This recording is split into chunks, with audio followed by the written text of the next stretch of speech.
देख रहे हैं होप ऑफ सक्सेस और मुझे तस्वीर और आवाज़ की दुनिया में तार मोहम्मद नकाश कहते हैं। आज एक नए व्लॉग के साथ हाजिर खिदमत हूँ और आज का जो व्लॉग है वो है ओल्ड जॉइंट फैमिली सिस्टम। आज के हम व्लॉग में ये जानने की कोशिश करेंगे कि जो ओल्ड जॉइंट फैमिली सिस्टम था उससे हमें क्या फ़ायदे हासिल थे, यानी कि हम ओल्ड फैमिली सिस्टम से किस तरह से मुस्तफ़ीद हो रहे थे। आज के ब्लॉग में हम ये भी जानेंगे कि वो कौन सी रीज़न्स थी जिनकी वजह से हमारा जो जॉइंट फैमिली सिस्टम है ये ख़त्म हुआ है। तो चलते हैं वीडियो की जानिब। मोअज़्ज़ज़ नाज़रीन इकराम, एक वक्त था कि जब हम सारे इकट्ठे रहते थे और हमारे अबो अजदाद जो थे वो एक जॉइंट फैमिली सिस्टम के तहत रह रहे थे और एक घर में रहते थे। और हमारी जो जॉइंट फैमिली सिस्टम होता था उसकी जो कफालत थी या उसकी जो लीडिंग जिस शख्स को हासिल थी वो हमारे दादा जान या दादी जान को हासिल थी या हमारे वालिद मोहतरम को हासिल थी। और ओल्ड जॉइंट फैमिली सिस्टम में यह था कि अगर एक बाप के 4 बेटे हैं और चारों के चार शादीशुदा हैं, उनके आगे बच्चे हैं, वो सारे मिलकर एक जगह पे रहते थे और एक ही जो सिस्टम था उनका, जो खाने का सिस्टम था, जो बावर्ची खाने का सिस्टम था जिसको आज हम किचन कह रहे हैं, वो एक ही था। और खाना जो था वो गेट टुगेदर ही बनता था और सारे मिल बैठ कर खा लेते थे और अल्लाह का शुक्र अदा करते थे।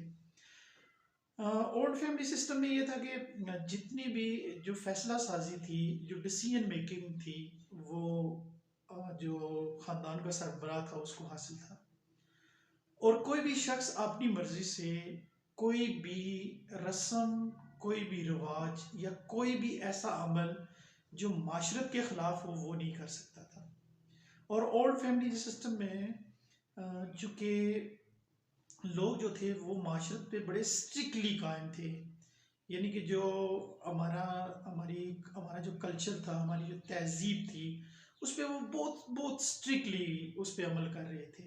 और जो शख्स उस तहजीब के ख़िलाफ़ कोई चीज़ कदम उठाता था तो उसको बहुत बुरा तस्वर किया जाता था।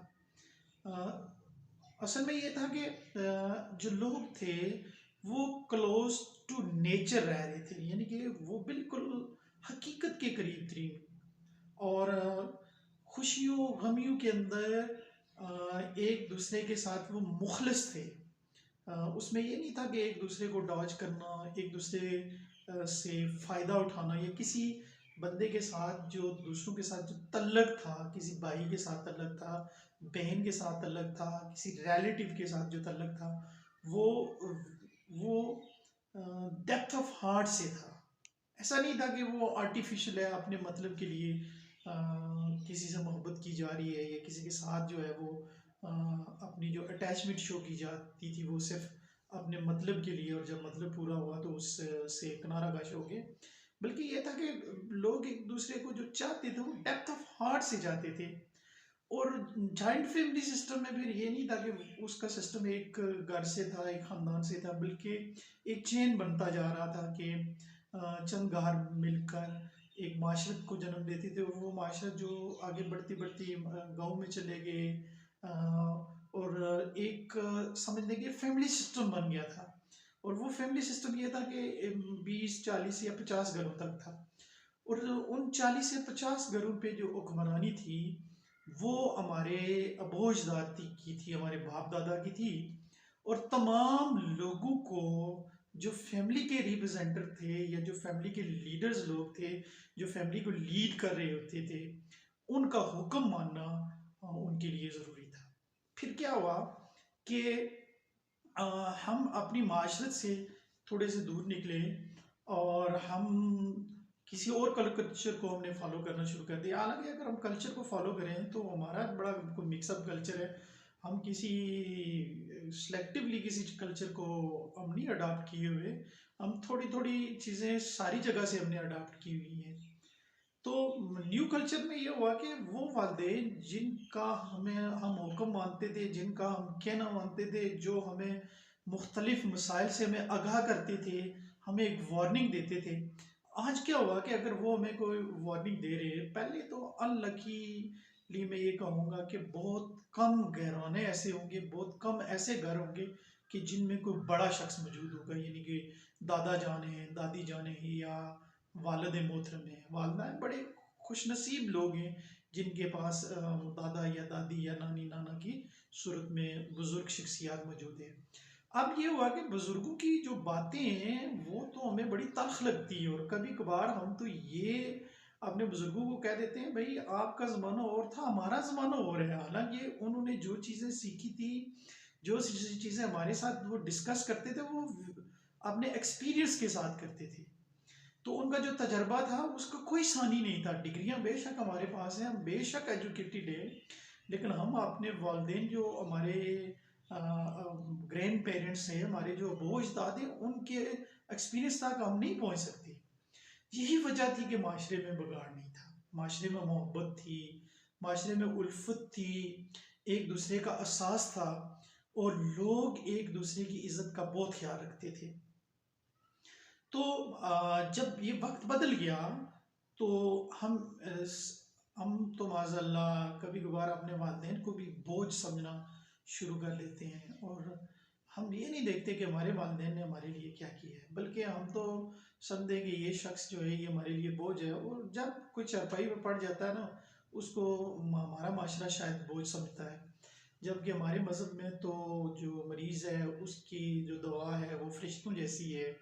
और हमारे जो ग्रैंड पेरेंट्स की अगर तरबियत को देखा जाए तो वो भी बुज़ुर्गों की, या जो बीमार थी उसकी तवादारी करना, उसकी खिदमत करना, समझ लें वो फ़र्ज़ के करीब तरीन समझती थी, और अपना फ़र्ज़ तसव्वुर करते थे, और बड़ी खुशी तसव्वुर करते थे, और बड़ा प्राउड फील करते थे। अगर किसी घर के अंदर कोई मरीज़ है तो उसकी खिदमत की जा रही है, तो वो उसको प्राउड फील करते थे।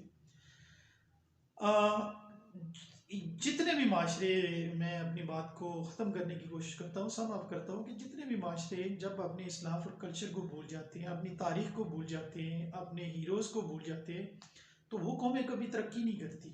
उन पे मुसीबतें, तकालीफ और मसाइब जो होते हैं वो मुंह खोल कर आ जाते हैं। हमें कोशिश करनी चाहिए, बल्कि हमें चाहिए कि हम अपने बच्चों को अपने आबा अजदाद का जो कल्चर है, जो उनकी तहजीब थी, जो उनका रस्म रवाज था, उससे उनको मुतारफ़ करवाएं, और जितनी भी मुसीबतें तकलीफ़ें उन्होंने बर्दाश्त की हैं वो उनको हम समझाने की कोशिश करें कि देखें, अकेले रहना जो है ये इंसानों का काम नहीं है, बल्कि जानवर भी तो मिलकर ही रहते हैं, उनकी भी एक माशरत है, उनका एक एपिटेट है।